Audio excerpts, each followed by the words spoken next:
Salut les cartophiles et bienvenue sur cette nouvelle vidéo. Aujourd'hui nous allons voir le taroscope pour la semaine du 10 au 16 octobre. D'habitude je mets les cartes tout en ligne et puis bah là mes cartes elles sont trop grandes donc je peux pas, ça rentre pas dans le cadre, tant pis. Euh... Allons-y du coup pour le taroscope de la semaine. Nous allons commencer avec nos amis béliers. Alors, amis béliers, vous êtes invités à come to the edge, c'est-à-dire à venir au bord et à faire preuve au cours de cette semaine de peut-être d'un peu d'audace et de témérité. N'ayez pas peur de vous mettre en danger, cela ne peut pas vous faire de mal, ou alors si, mais ce qui ne nous tue pas nous rend plus fort a priori, ou alors tétraplégique si on tombe vraiment mal. Mais n'hésitez pas à foncer et à vraiment oser vous lancer dans le vide, à vraiment faire preuve de témérité. Et puis éventuellement aussi à essayer de voir ce que le fait de vous mettre en péril éveille en vous. Il ne sera pas question que de faire preuve d'audace, il sera aussi question de voir un petit peu vos propres limites. Lorsqu'on identifie ses propres barrières, on sait où on se trouve, et quand on sait où on se trouve, on sait où on va. Et du coup, ça va être intéressant pour vous d'essayer de, on va dire, de titiller un petit peu la corde, histoire de voir jusqu'où on est capable d'aller avant que, clac, avant que ça ne casse. Pour les amis taureaux, vous êtes dans l'énergie du penseur au cours de cette semaine. On va vous demander de faire preuve de réflexion. Ne vous lancez pas à tête baissée dans le mur comme ça n'est pas nécessaire. Vous n'êtes pas un bélier, vous êtes un taureau. Donc essayez de réfléchir un minimum avant de vous lancer. On vous demandera de faire preuve de vraiment de grande pensée, de réflexion, de pouvoir cogiter aux conséquences de vos actes avant de les initier. Prenez le temps, laissez la pression retomber, on n'a pas besoin de se précipiter, on peut être tout à fait détendu dans les choix que nous allons faire, juste voilà, de prendre le temps, personne ne vous presse. Amis Gémeaux, vous allez vous retrouver dans une énergie de conflit et de chaos intérieur. Vous allez un peu vous sentir tiraillé à droite et à gauche, ne sachant trop réellement que faire ou quelle décision prendre. On est un petit peu le cul entre deux chaises. On aimerait bien que ça avance dans le bon sens, on aimerait bien que ça soit utile, on aimerait bien que ça nous serve, on aimerait bien que ça ait tous les avantages possibles sans aucun inconvénient. Manque de peau, ça n'existe pas. Tout avantage apporte des inconvénients et inversement. Et pour vous, il sera nécessaire au cours de cette semaine de pouvoir composer avec ça. N'essayez absolument pas de trouver la solution parfaite et idéale où il n'y aura que des bonus et des avantages, ça n'existe pas. Donc acceptez le fait qu'une certaine dimension vous apportera forcément des éléments qui ne vous plairont pas. Les cancers, amis cancers, nous sommes dans une énergie fantastique qui nous plaît énormément puisque nous sommes dans l'énergie de nulle part ne vaut aussi bien que notre petit chez-soi, notre bonne maison, notre foyer douillet dans lequel nous pouvons nous réfugier. Nous, cancers qui aimons notre domicile et notre tranquillité en mode un peu cocon tranquille, ce sera parfait au cours de cette semaine puisque nous aurons le moyen de pouvoir profiter de tout ça. Alors nous aurons le moyen mais aussi nous aurons l'envie. Ce qui veut dire que si au cours de cette semaine vous aviez prévu de sortir énormément pour travailler beaucoup, pour aller voir beaucoup de gens, vous pourriez éventuellement vous sentir un petit peu mal dans vos pompes et avoir l'envie de fuir en courant pour aller vous réfugier à l'intérieur de chez vous, dessous vos draps, tranquillement devant la télé. Alors comme on vous comprend évidemment, parce que moi aussi je suis cancer, donc je comprends tout à fait ça. Les lions, amis lions, vous êtes dans le tic-toc de la montre et du temps qui file et qui défile et qui semble vous échapper. Vous pourriez peut-être être un peu pressé ou au contraire un peu en retard. En réalité, c'est pas vraiment le contraire, c'est juste que ça va avec. Quand on est un peu en retard, on peut se sentir un peu pressé. Les choses vous échappent et vous sentez que les deadlines commencent à approcher un petit peu dangereusement.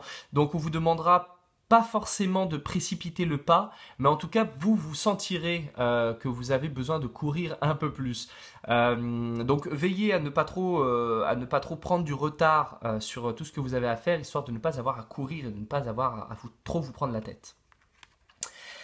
Les vierges, amis vierges, vous rentrez dans l'énergie de la sérendipité. C'est le moment où les heureux hasards se présentent à vous et où vous allez pouvoir jouir d'une chance insolente qui vous permettra peut-être de vous détendre un petit peu en réalité, hein, parce que c'est difficile pour vous les vierges de vous détendre. Vous aimez tellement contrôler les choses et vous aimez tellement veiller à ce que toutes les choses soient à leur bonne place et dans le bon ordre que le moment où des bonnes surprises arrivent, des fois ça peut vous agacer encore plus que ce que ça peut vous aider. Mais acceptez des fois que le hasard puisse apporter des choses que vous n'aviez pas prévues et qui fassent aller votre embarcation dans une voie que vous n'aviez pas décidé d'emprunter. Mais laissez-vous guider parce que des fois cette voie sera meilleure que celle que, avec votre mental acéré, vous aviez pourtant prévue. Voilà, le contraire justement de la sérendipité, ça va être le moment où on va vouloir absolument tout prévoir et tout planifier parce qu'on ne laisse plus la moindre place à ces heureux hasards qui nous arrivent et que l'univers nous envoie. Pour les balances, here and now, on va vous demander de vous planter dans le présent. Ça va être le moment pour vous de méditer, de vous reconnecter à ce que vous vivez ici et maintenant. Vous avez votre passé d'un côté, vous avez votre futur de l'autre, mais le passé n'existe plus. On n'a plus d'intérêt à s'y rattacher. Le futur n'existe pas encore et n'est qu'une lubie, une vision de l'esprit. Ce n'est qu'une projection, ce n'est que quelque chose qui n'existe pas ailleurs que dans notre mental. Donc là, au cours de cette semaine, amis Balance, reconnectez-vous au présent. Méditez, faites de la sophro, faites de la détente, écoutez votre corps, faites du scanning corporel. Vous allez voir, ça va vous faire le plus grand bien et surtout, ça va vous détendre. Parce que vous pourriez avoir tendance à projeter un peu beaucoup. Amis Scorpion, vous arrivez dans une énergie qui va un peu vous agacer au cours de cette semaine parce que les Scorpions aiment bien la subtilité, aiment bien les hauteurs, aiment bien les choses un peu fines que les autres ne comprennent pas forcément. Là, on va vous demander de comprendre que votre vision haute n'est pas une finalité en soi, ça n'est qu'un moyen, et que de temps en temps, c'est bien de redescendre et de remettre les pieds sur terre, et de voir qu'avant de voir très très grand, il y a déjà un premier pas à faire. Hein. Tout chemin de 1000 pas commence toujours par un premier, et du coup, ça va vous frustrer au cours de cette semaine de devoir redescendre sur des choses extrêmement terre-à-terre. On va vous confronter à des choses bassement matérielles et on va vous demander de voir peut-être un peu moins grand à propos de vos projets, mais aussi à propos de vous. Si on peut flirter un peu avec la vanité ou l'orgueil, là, cette semaine, ce ne sera pas l'idéal. Donc, essayez de voir un peu plus bas et un peu plus petit et essayez de commencer par la base avant de faire d'une pièce un château. On en fait déjà une salle poussiéreuse qu'il conviendra de nettoyer. Pour nos amis Sagittaires, vous entrez cette semaine dans une énergie qui va vous permettre d'avoir un peu la science infuse, mais c'est pas la peine de se la raconter pour autant. Au cours de cette semaine, vous allez pouvoir profiter d'une intuition et d'un feeling assez extraordinaire. En gros, au cours de cette semaine, si on vous demande votre avis sur quelque chose que vous ne connaissez pas, donnez quand même votre avis et acceptez de parler et de dire tout ce qui vous vient. Parce que vous allez avoir des feelings de dingue. Vous allez avoir une aspiration assez fantastique, un peu à la manière de ces médiums qui font du channeling, où on reçoit comme ça, on canalise, et où vous allez pouvoir être en mesure de pouvoir donner des informations assez pertinentes.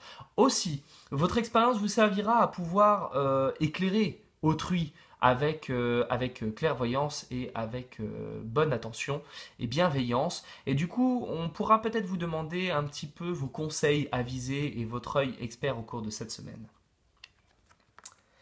Pour les Capricornes, amis Capricornes, au cours de cette semaine, ça va pas être terrible pour vous parce que vous allez être confrontés aux lois terribles du destin et du karma. Tout ce qui doit planter, plantera, tout ce qui doit réussir, réussira. Rassurez-vous, vous n'y êtes pour rien dans un sens comme dans l'autre. Voilà, ce qui doit se produira d'une manière comme d'une autre. Vous n'avez rien d'autre à faire que d'accueillir ce qui vient, ce qui demande un lâcher-prise absolument extraordinaire et qui n'est pas évident, certes, j'en conviens, mais qui vous permettra, une fois que vous aurez lâché prise, de pouvoir vous détendre grandement sur tout ce qui se passe autour de vous. Les projets que vous souhaitiez mettre en place au cours de cette semaine, ce ne sera pas le moment pour vous de vous y accrocher. Laissez la semaine glisser, détendez-vous, ne vous prenez pas la tête, ça ira mieux la semaine prochaine, du moins j'espère. Les Verseaux, amis Verseaux, vous serez dans une énergie polaire au cours de cette semaine, puisque vous arrivez sous les traits de cet ours bienveillant qui... alors, on peut le voir dans deux sens. Vous pourriez donner un coup de pouce aux autres, vous pourriez apprendre à votre petit à vous grimper sur le dos pour lui donner un petit coup de main, mais vous pourriez aussi être amené à demander un petit coup de main ou à recevoir un petit coup de main de la part d'autres personnes, ce qui est plutôt pas mal. C'est un peu un équivalent du soleil dans le tarot de Marseille où on voit deux individus qui peuvent se filer un coup de pouce. Là, en l'occurrence, ce sera la même chose. Vous avez quelque chose que les autres n'ont pas, les autres ont quelque chose que vous n'avez pas. Et à ce moment-là, on peut se filer un petit coup de main. Et on aura l'idée du coup de pouvoir aider l'autre à grandir, à pouvoir s'élever et à pouvoir atteindre des niveaux que seul il aurait eu beaucoup de mal à atteindre. Donc un petit côté paternel assez sympa. Et enfin les poissons, amis poissons, vous entrez dans l'énergie du yang, une énergie Le yin sera dans la contraction et dans le refermement, le yang sera dans l'expansion et dans la réalisation. Il sera question pour vous au cours de cette semaine de pouvoir mettre la main à la pâte et de pouvoir démarrer des nouveaux projets ou concrétiser des nouveaux projets. Les choses se profilent plutôt pas mal au cours de cette semaine, donc soyons très positifs par rapport aux semaines précédentes qui sont passées. Là, si vous avez des envies que vous aimeriez voir naître et prendre forme, ce sera parfait pour vous. N'hésitez pas à faire preuve d'un peu de culot pour démarrer des choses, même si vous vous dites oh là là, je sais pas si j'arriverai au bout, je sais pas si je les terminerai, on s'en fout. Là, l'idée c'est juste de les commencer. Donc n'hésitez pas à commencer tout ça, ça vous fera le plus grand bien. Voilà, c'était le Taroscope pour la semaine. Je vous donne rendez-vous la semaine prochaine pour un nouveau Taroscope. Et en attendant, d'ici là, comme d'habitude, prenez soin de vous.